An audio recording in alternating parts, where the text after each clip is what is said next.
McConnell said Trump was practically and morally responsible for the insurrection. Right. Okay? Right. I'm going to say that one more time. Practically and morally responsible.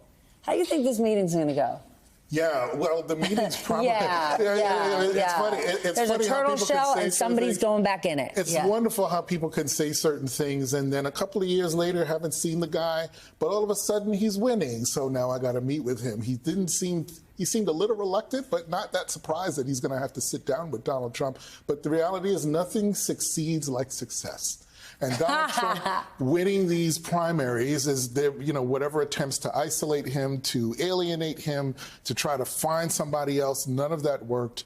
And now they've got to sit and break bread. Senor Madrid. Look, Donald Trump has a problem with the Republican base right now. It's been persistent from New Hampshire to New Mexico. 20% of Republican voters are getting up off of their couch, driving down to the high school gymnasium to vote for somebody that isn't even running anymore as long as it's not Donald Trump. That's a problem.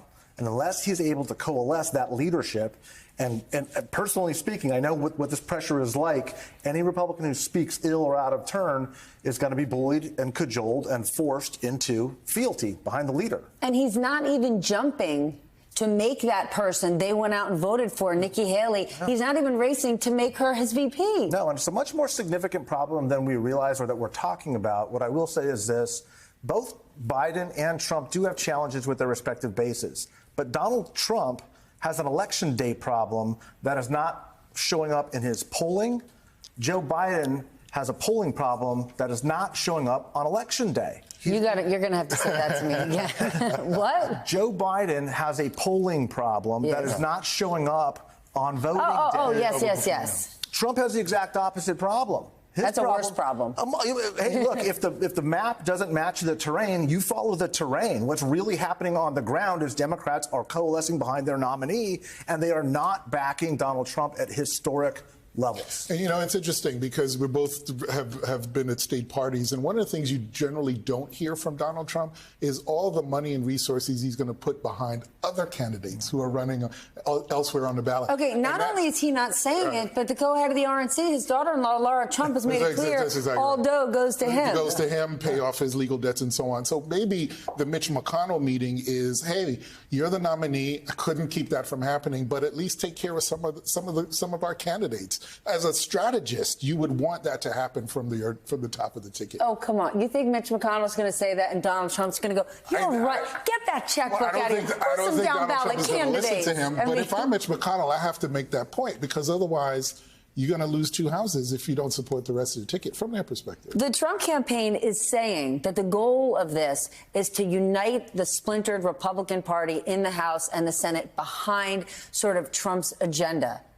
Is that really his goal, though? I don't know that. Well, first, it should be if it's not. As I'm saying is even if... Okay, it should be, but let's look at what his policies are. Let's look at what his actions are. Do you believe there's any uniting action? No, but I mean, look, what policies? The only policy decision he has made was to pull back on the immigration plan that they've been advocating for a long time. So even their own plans they're walking away from. So I really do believe that the goal is to try to instill some discipline and say nobody else is leaving the family here. If you leave the family, there's going to be a price to pay because he's got a significant weakness in the Republican base, and any leakage could be devastating for Republicans. Except, of course, the family is not the Republican family.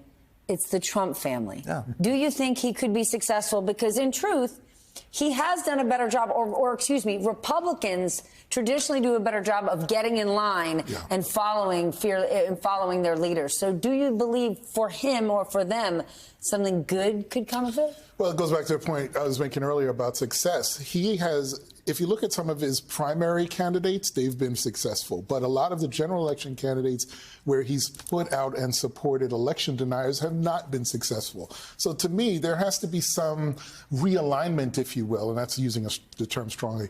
There has to be some realignment of what that strategy is going forward. How does a moderate Republican sit next to a Trump Republican and think that they have the same outcomes in mind? I just don't see, to your point, I don't know that actually can happen right now. And that's why Joe Biden believes that there's an opening, if not just the Nikki Haley voters, but some independents and disaffected Republicans who are like, do you really want to get behind this guy?